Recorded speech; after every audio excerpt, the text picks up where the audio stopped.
Everybody. Today I'm reviewing Ted 2. I know I said review John Wick 1, but you know what? I just feel like reviewing Ted.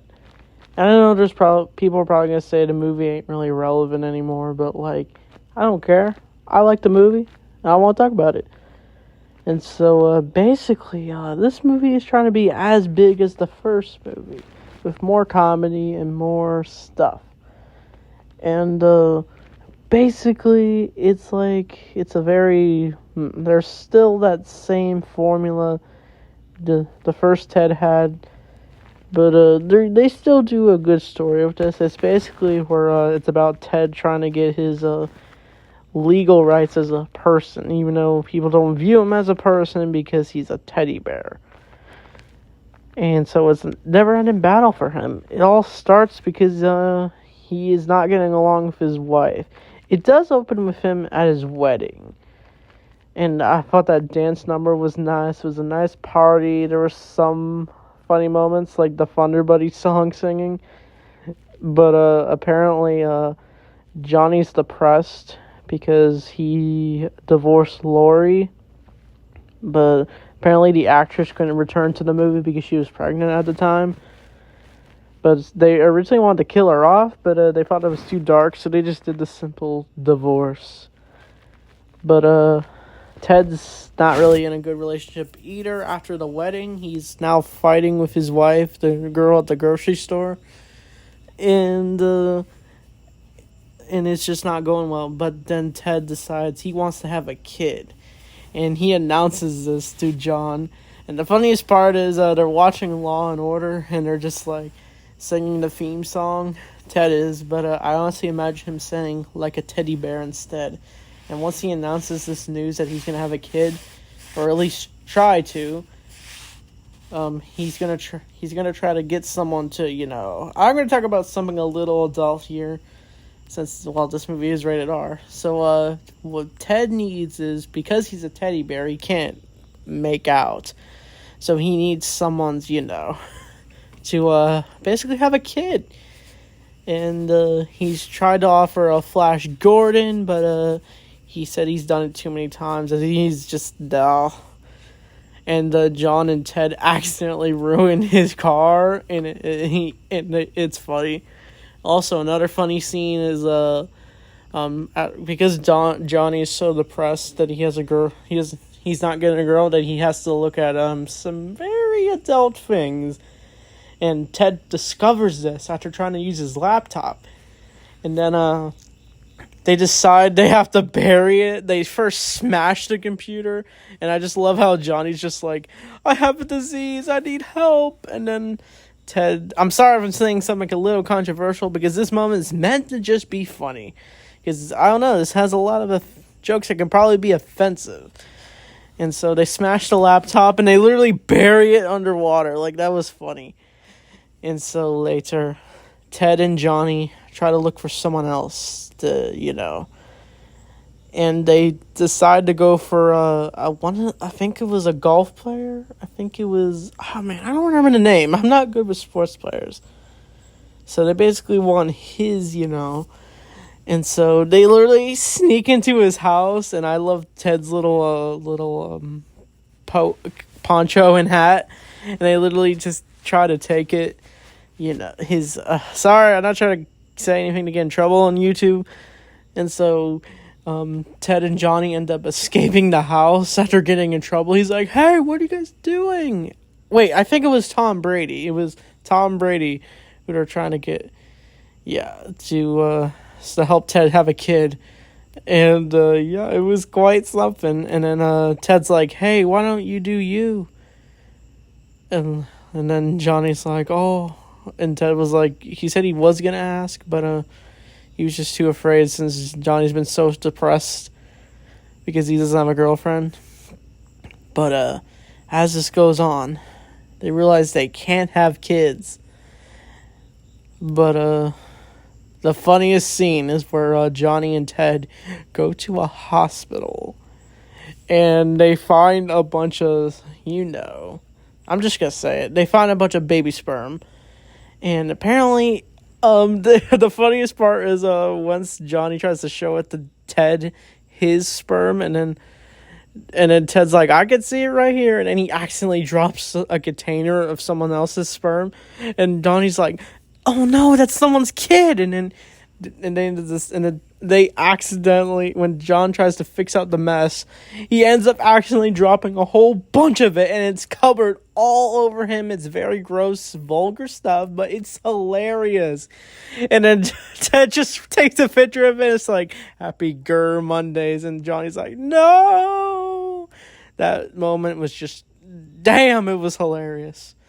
And so, instead, Ted gets the unfortunate news that his wife can't have kids, and so they decide they're going to adopt a kid. But this is where it further leads into the plot. Ted can't adopt a kid because he's not a person. They don't view him as a person. He doesn't really have human rights, as we do. So now Ted has to go on this journey with Johnny to find a good lawyer, to basically have Ted get his human rights so he can finally have a kid and make his wife happy. He does get fired from his job, and even the manager looks a little older, the guy who played him, even though it's only been a few years since the first Ted. And he was gonna name the store after Ted because he's so impressed with Ted, I guess. This movie does follow the Ted formula. Like, they're saying lines similar to the first one. Like, there's similar moments. But also, we get the return of Donnie. Donnie's back, and he has fake hair. And he works out as a janitor. And the first one, he didn't seem like he had a job. He was just so obsessed with Ted. And we find out what his plan is. He wants Ted to fail his court hearing of him getting human rights, so he can kidnap Ted and find out what makes the magic of Ted, so he can create other bears for himself and for other children. And that plot sounds messed up because he basically wants to dissect Ted. And Ted doesn't want that. And what Ted does to get to court is he gets a lawyer, this being a girl named Sam. And I think she's the new love interest for Johnny, because he's just looking for a girl. But the running gag in this is, like, Sam doesn't know much about pop culture. Like, she doesn't know who Rocky is. She doesn't know the difference for Star Wars. She doesn't know what Superman is. Like, it was something. And but Sam and Johnny have really good chemistry. I actually like Sam a lot better than Lori. I didn't mind Lori, but I don't know. She didn't really feel like she'd be good with Mark Wahlberg. And so, basically what happens is, it's just a lot of crazy things happen.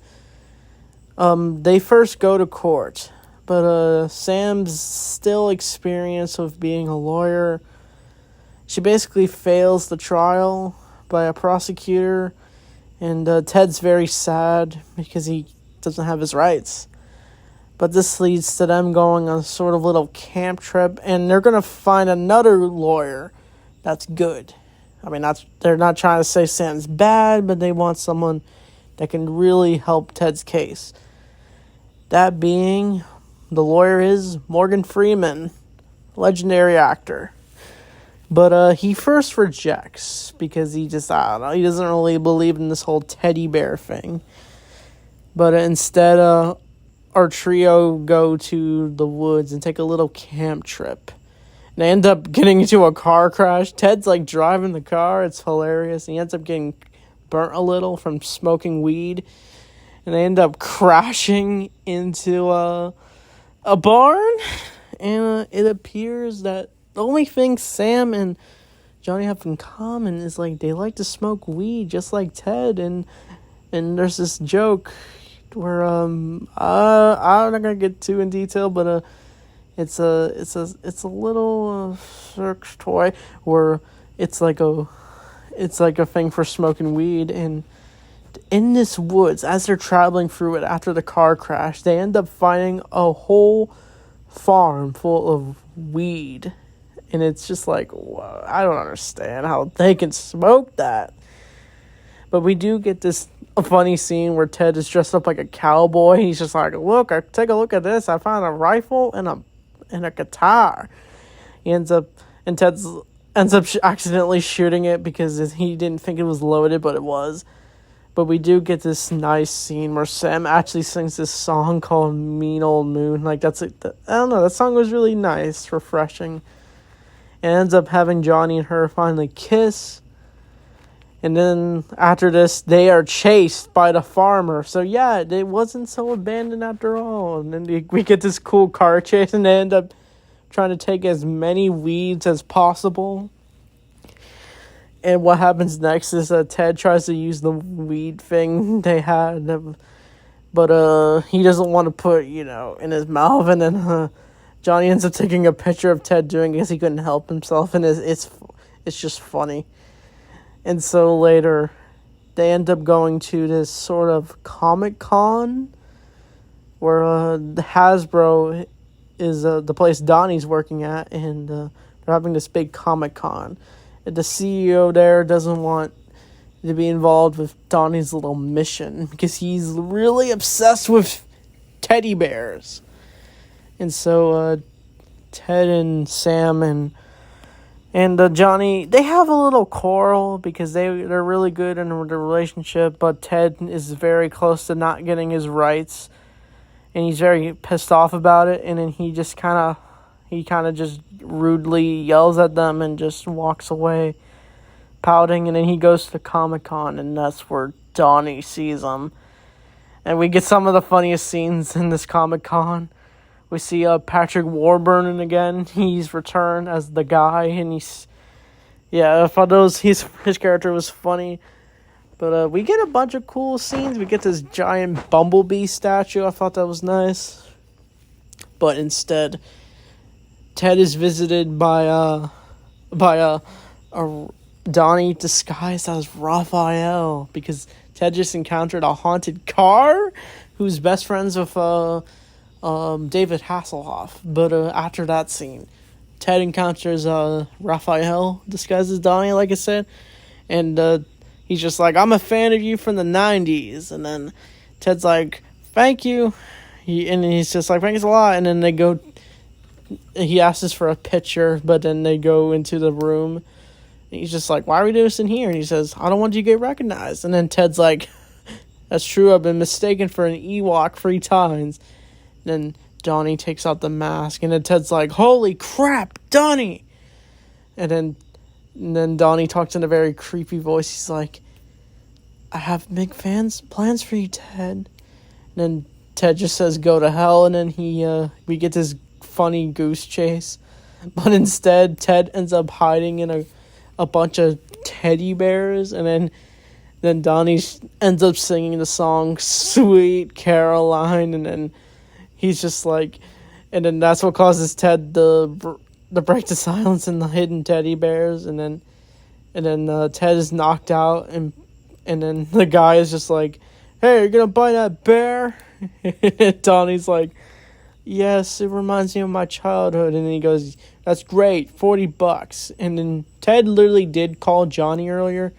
He's telling him about it, and then he's just, it's kind of like the first movie where he calls Johnny when he's kidnapped by Donnie. And then I just love the line where Johnny's like, did you just say Donnie?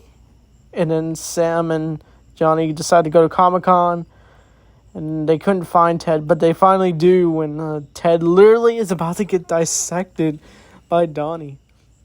And Ted's like, you can't do this to me, so this is kidnapping. And then Donnie's like, you're not a person, Ted. But then when he's about to stick a knife into Ted, he's like, I'll see you in heaven. And then Ted's like freaking out.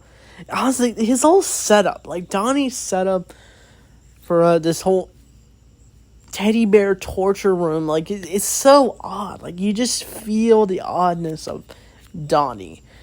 But then Mark Wahlberg, Johnny, saves Ted with Sam, and then they knock out Donnie, and then I do like the line where this made me laugh out loud. Ted's like, your hair's not even real. But then later they're walking through the Comic-Con, and then Ted admits that he was acting like a jerk, and then he says that if you want to be in a relationship, I'm more than happy for you guys. And Ted's like, no matter what people think, I know who I am. And then Sam tells him that Ted's basically a person.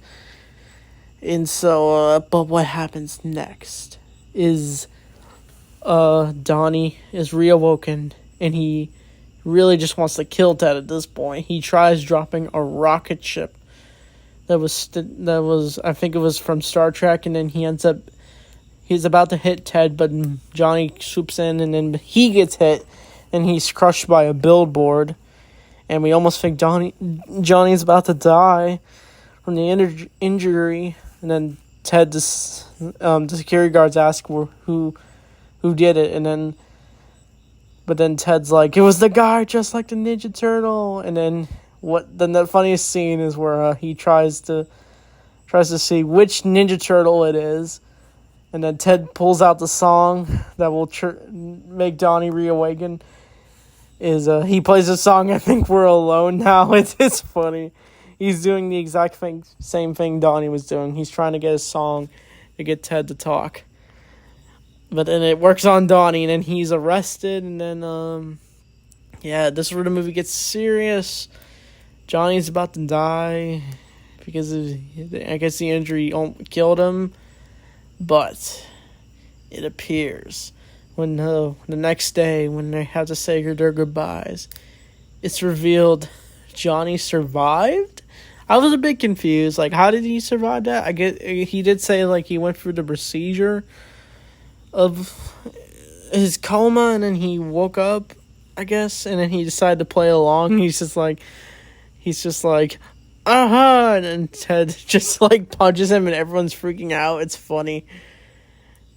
But then they all reconcile their stuff, and then that's where Morgan Freeman shows up, and he's like, you know what, I'm going to take your case because I saw what Johnny did for you.